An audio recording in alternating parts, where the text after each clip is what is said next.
तो दोस्तों जैसे कि आप देख रहे हैं आज मेरे हाथ में दो नए कॉमिक्स हैं और ये जो दो नई कॉमिक्स लेकर आज मैं बैठा हूँ ये राज कॉमिक्स बाय संजय गुप्ता द्वारा हाल ही में प्रकाशित दो नई कॉमिक्स हैं। और ये दोनों कॉमिक्स बहुत ही खास हैं।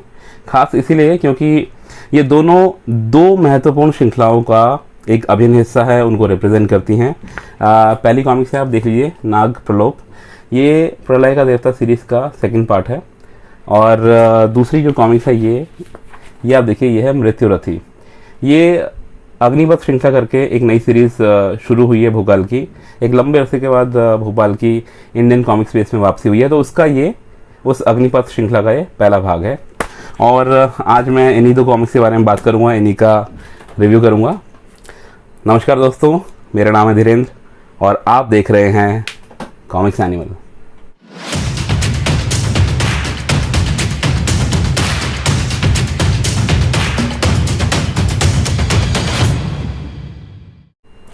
तो आइए दोस्तों, सबसे पहले बात करते हैं नाग प्रलोभ की। और ये जो कॉमिक्स है नाग प्रलोभ, ये जैसा कि मैंने आपको बताया कि प्रलय का देवता सीरीज़ का सेकंड पार्ट है। प्रलय का देवता I don't know actually, I don't know कि हम टेक्निकली इसको प्रलय का देवता सीरीज़ बुला सकते हैं या नहीं, बिकॉज प्रलय का देवता नाम से जो कंक्लूडिंग पार्ट प्रपोज था ओरिजिनली वो अब नहीं हो रहा है। तो दो भागों की जो एक्चुअल में ये सीरीज़ होनी थी, अब वो 4 भागों में बटकर आएगी। जो पार्ट्स अब नए डिसाइड हुए हैं उसके बारे में आपको मैं थोड़ी देर बाद बताऊंगा। तो ये नाग प्रलोभ है, इसको आप सेकंड पार्ट समझिए सीरीज़ का। और थोड़ी सी आपकी मेमोरी को मैं पीछे ले जाना चाहूँगा, लगभग 1 साल पहले ये फर्स्ट पार्ट आया था नाग प्रलय, और काफ़ी लंबा अरसा गुजर चुका है, ऑलमोस्ट अ ईयर। मुझे याद है last year I think around June में रिलीज़ हुई थी ये। और फ़नी पार्ट इज़ कि तब तक मैंने अपना ये चैनल कॉमिक्स एनिमल शुरू भी नहीं किया था। और इफ़ इट इंटरेस्ट यू, अगर आप चाहें तो मेरे चैनल को थोड़ा सा ब्राउज कर सकते हैं, तो आप ये पाएंगे कि the first ever review video which I did वो नाग प्रलय का ही था। सो काफ़ी लंबा टाइम गुजर चुका है। ब्राइट साइड ये है कि हमारे गुजरने से पहले कॉमिक्स आ गई है। तो चलिए एनीवे शुरुआत करते हैं इस कॉमिक्स की और बात करते हैं नाग प्रलोभ की। तो आइए दोस्तों, क्विकली एक नज़र डालते हैं इस कॉमिक्स की शानदार टीम पर। देखिए, बहुत ही शानदार टाइटल कवर है। टीम की बात करें तो it's the same lineup as Nag Pralay. लेखन है नितिन मिश्रा जी का, चित्रांकन है आदिल खान जी का, रंग सज्जा की है बसंत पंडा जी ने, मुखपृष्ठ का काम देखा है आदिल खान और प्रदीप शेरावत ने। और क्या टाइटल कवर बनाया इन्होंने। शब्दांकन और ग्राफिक डिज़ाइन का काम गंगेले ब्रदर्स ने बखूबी निभाया है। तो कुल मिला के बात यह है कि ये सेम टीम है जो पार्ट 1 में भी थी। इसका मतलब ये है कि कंटिन्यूटी बनी रहेगी एक। तो दोस्तों, अगर मैं क्विकली इस कहानी के बारे में बात करूं तो आपको मैं जल्दी से बता दूं कि कुछ नयापन लेकर नहीं आती है कहानी में कुछ खास प्रोग्रेस नहीं हुई है। वो इसलिए क्योंकि जो कुछ भी आप फर्स्ट पार्ट नाग प्रलय के माध्यम से जानते हैं, जिन भी किरदारों को उस फर्स्ट कॉमिक्स में इंट्रोड्यूस कराया गया था और जो कुछ भी प्रकरण उसमें दिखाए गए थे, उसके इतर आपको इस कॉमिक्स में कुछ भी नया नहीं पता चलता है। होता क्या यूजुअली, जब सीरीज़ में कोई कॉमिक्स आती हैं तो हर एक पार्ट के साथ, हर एक सब्सिक्वेंट पार्ट के साथ हम लोग एक्सपेक्ट करते हैं कि कुछ नया रिवील होगा, कुछ नई चीज़ खुलकर सामने आएगी। तो यहाँ पे वो चीज़ मुझे थोड़ी मिसिंग लगी। नो डाउट काफ़ी एक्शन सीक्वेंसेस ये हैं और कुछ एक एपिसोड्स ऐसे भी हैं जो कि आपको इंगेजिंग तो रखते हैं, बट कहानी की पेस में या फर्दर ग्रोथ में कुछ खास कंट्रीब्यूट नहीं करते हैं। मसलन अगर आप एक चीज़ ये देखें तो कहानी कॉन्टिन्यूशन में भी नहीं है। फर्स्ट पार्ट जहाँ पे ख़त्म होती है वहाँ पे हमने देखा था कि नाग बाबा की तरफ से कालो जिन और गुरु गोरखनाथ की तरफ से शिकांगी नेवला एक दूसरे से द्वंद्व युद्ध के लिए तैयार खड़े मिलते हैं। तो वो पैनल यहाँ कंटिन्यू नहीं होता है। यहाँ पे कहानी की शुरुआत ही दिखाते हैं। शुरुआत में दिखाया जाता है कि तौसी और अप्सरा के बीच में प्रणय लीला चल रही है और उस दौरान जो भी चीज़ें वहाँ पे घटित होती हैं वो सब दिखाया गया है। और जो शिकांगी नेवला और कालो जिन का जो फाइटिंग सीक्वेंसेस फर्स्ट पार्ट के एंड पैनल में दिखाया गया था वो इस कॉमिक्स के आखिरी पेज में आपको नज़र आएगा। And mind you, this is a 48 pages long story. वो तो 32 पेजेस की थी, तो कुछ खास एडिशन नहीं हुई है। मसलन मतलब आप ये मान लीजिए कि एज अ रीडर आपके हमारे मन में जो कुछ एक सवाल अनआंसर्ड रह गए थे फर्स्ट पार्ट में, वो अभी भी जस के तस है। फॉर एग्जांपल गुरु गोरखनाथ ने नागराज को जब अकस्मात दर्शन दिए तो उनको पूरा रीजनिंग क्यों नहीं बताई वापस आने के लिए, जो वापस बुलाया नागराज को, वो चीज़ अनआंसर्ड है। दूसरा, नाग बाबा जो कि तौसी के गुरुदेव भी हैं, वो ऐसा यज्ञ क्यों कर रहे हैं जो कि समस्त मानवता के अगेंस्ट में जाता है, मतलब उनके अहित में जाता है, वाई। और ये जो तीसरा सवाल ये है कि जो तिकड़ी है शैतानों की, जो इविल फोर्सेस हैं, प्रोफेसर नागमणि और फैंटेसी और कालचक्र, ये 3 इविल फोर्सेस कब एक हुई, किस कॉमन पर्पस के साथ एक हुई। इसमें हालांकि ये दिखाया गया, थोड़ा हिंट दिया गया कि वो तौसी को नागराज के अगेंस्ट में यूज़ करना चाहते हैं, बट देन किस तरह से ये सब चीज़ें हुई, कब वो साथ आए, कैसे उन्होंने कॉमन पर्पस डिसाइड किया, तो वो सब चीज़ें हैं हमको अभी भी पता नहीं चली हैं। और एक बात कहानी के बारे में मैं ख़त्म करने से पहले बता दूं कि तौसी की टाइमलाइन से जुड़े हुए जो कैरेक्टर्स हैं मेन, जैसे कि डेंजर डबोली हो गया, दूसरा हो गया इच्छाधारी नेवला हो गया, फिर उनका ऋषिराज गिद्ध हो गया, तो ये, और फिर जो 6 बहुत ही ताकतवर शक्तियां हैं जो कि तौसी को सपोर्ट करती हैं, जैसे कि पकड़ ध्वज और पानी ध्वज नाम से 2 हमने ऐसे इच्छाधारी शक्तियों को देखा है, जो तौसी की खास 6 शक्तियों में से एक है। इन सब के बैकग्राउंडर की बहुत भारी कमी महसूस की गई। मुझे लगता है कि इस सीरीज़ को इंट्रोड्यूस करने से पहले या कहीं बीच में तौसी कि वो कॉमिक्सों को उनका रीप्रिंट्स बाज़ार में उतारना चाहिए था, जिनमें इन किरदारों के बारे में थोड़ा सा बैकग्राउंड इन्फॉर्मेशन दी गई है। आई थिंक वो पाठकों को थोड़ा सा हेल्प करते हैं। तो दोस्तों, अब जल्दी से आर्टवर्क की तरफ बढ़ने से पहले मैं आपको एक बात और बता दूं ये नाग प्रलोभ के बारे में, कि क्यों ये 2 पार्ट के बजाय 4 पार्ट में आ रही है। एंड इस बात के लिए मैं पूरा रिलाई कर रहा हूँ संजय सर ने जो अपने आभार पत्र में जो इसकी रीजनिंग दी है, मैं उसी रीजनिंग को आपके सामने I am just representing it, दोबारा से इसको रीड आउट कर देता हूँ आपके लिए। 2 मूल कारण बताए गए हैं कि क्यों प्रलय का देवता, जो कि 128 पृष्ठ की एक कंक्लूडिंग पार्ट होना था, वो क्यों नहीं आया और उसके बदले 3 पार्ट्स क्यों आ रहे हैं। तो 2 मूल कारण हैं। पहला ये कि जो हमारे आर्टिस्ट हैं आदिल खान पठान जी, वो एक तय समय सीमा के अंदर मतलब आर्ट वर्क को पूरा नहीं कर पा रहे थे, तो he was facing constant challenges, maybe he was occupied with some other work, तो वो चीज़ एक काम नहीं कर रही थी, उनके साथ वर्क नहीं कर रही थी। दूसरा, जो हमारे नितिन मिश्रा हैं, तो नितिन मिश्रा जी को 128 पेज थोड़े से कम पड़ रहे थे, वो इस कहानी को फर्दर एक्सपैंड करना चाह रहे थे, और उनको ऐसा लगा कि कहानी 128 पेज में शायद कंप्लीट ना हो पाए, और कहानी के कुछ एपिसोड्स जिस तरह से अनफोल्ड हो रहे हैं उनको कुछ और पेजेस और चाहिए थे। और वो अब जो हम नेक्स्ट 3 पार्ट्स, अगर हम नाग प्रलय को हटा दें, तो जो 128 पेज की कंक्लूडिंग पार्ट होना चाहिए था, वो फर्दर 3 पार्ट में बट के आएगा, और उन सबका कलेक्टिव पेजेस जो होंगे वो 160 पेजेस हैं। मैं आपको अगर जैसे क्विकली बता दूं तो नाग प्रलय हमारी 32 पेज की थी, नाग प्रलोभ 48 पेज की रहने वाली है, नाग प्रतिशोध जो कि अगला पार्ट है वो भी 48 पेज का रहेगा, और जो लास्ट पार्ट है नाग प्रतिघात वो 64 पृष्ठ का रहने वाला है। तो आइए क्विकली बढ़ते हैं आर्टवर्क की तरफ। आर्टवर्क की बात करें दोस्तों, तो नाग प्रलय जो कि इस सीरीज़ का फर्स्ट पार्ट था, जैसे कि आपने वहाँ देखा कि क्लासिक नागराज को किस खूबसूरती के साथ आदिल खान साहब ने जीवंत किया था अपने आर्टवर्क के ज़रिए, वही सब जलवा आपको बरकरार मिलेगा इस सेकंड पार्ट में भी। गज़ब के रोमांटिक एंड फाइटिंग सीक्वेंसेस हैं, सभी पैनल्स बहुत खूबसूरत बन पड़े सिवाय 1-2 के जो कि थोड़े से एवरेज थे, बट ऑल एंड ऑल गज़ब का आर्टवर्क है।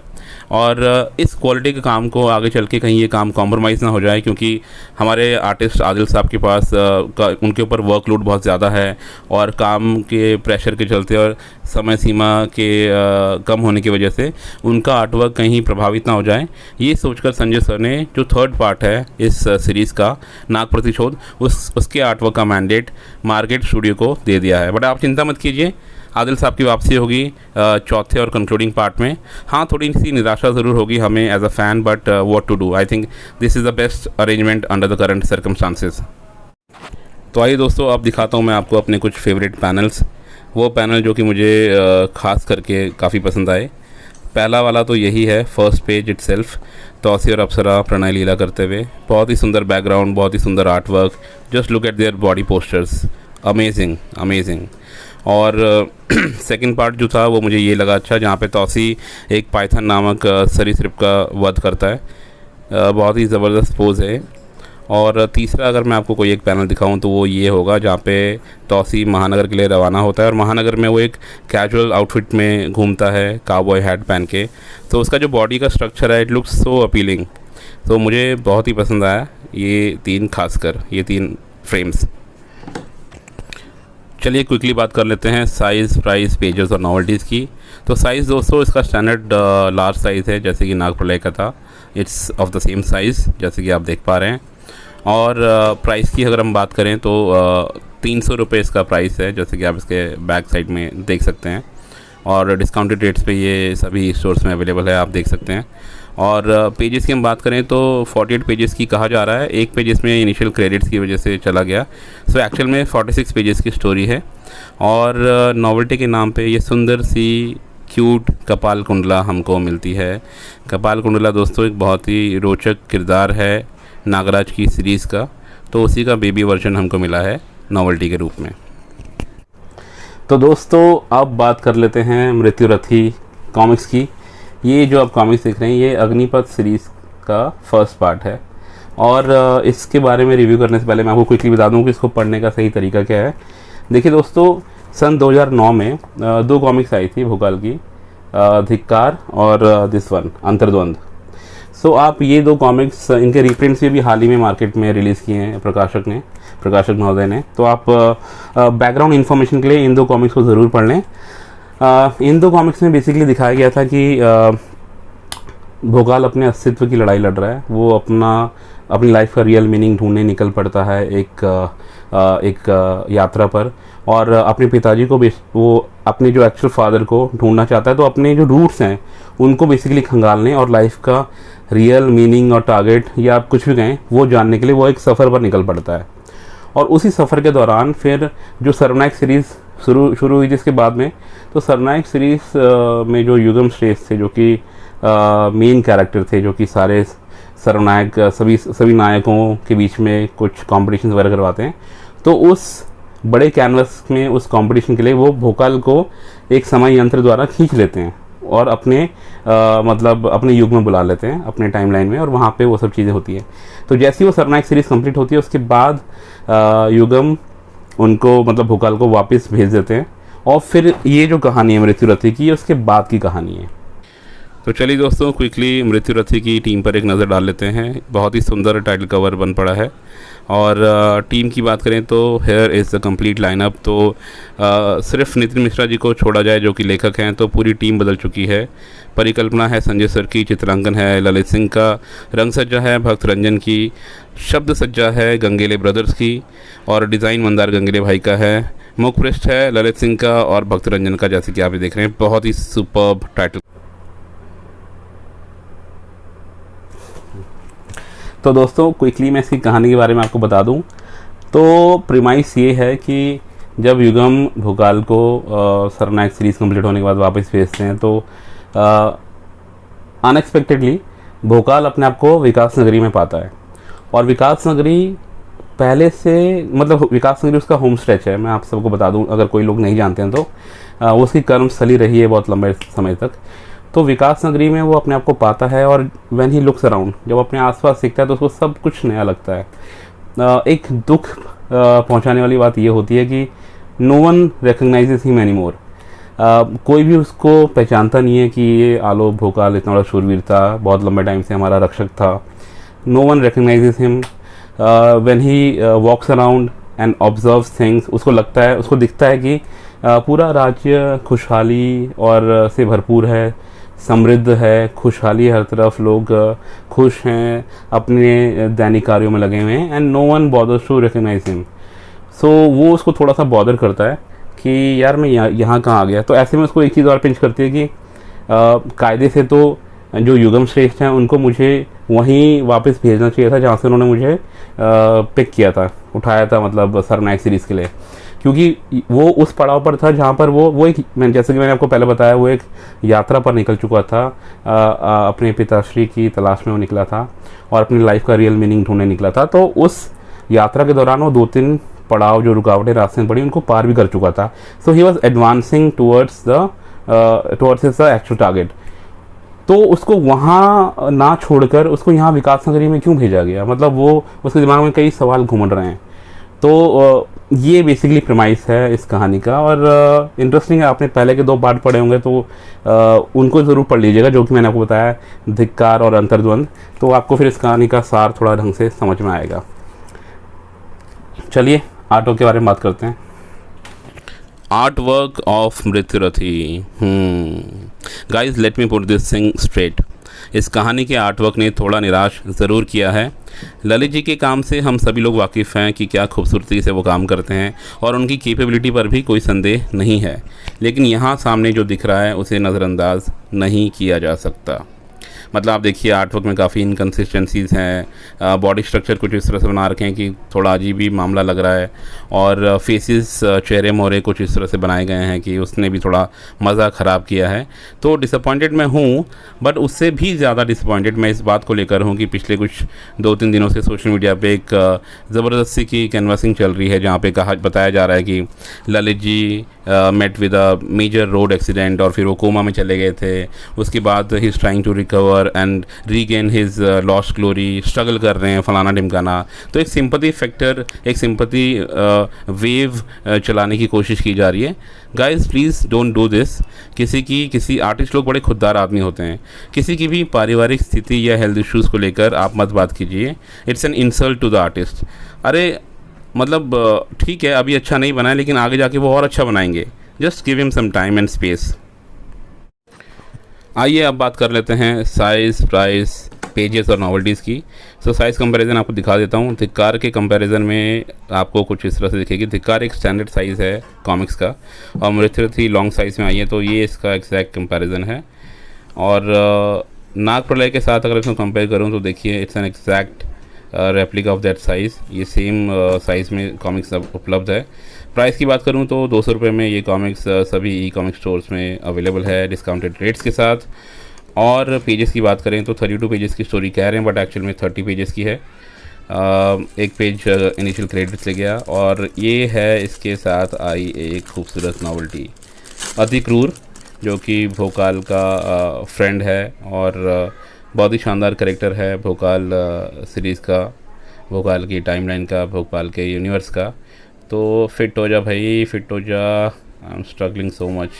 ये समहाउ थोड़ा सा लग गया है. बेबी अति क्रूर, look how cute this guy looks.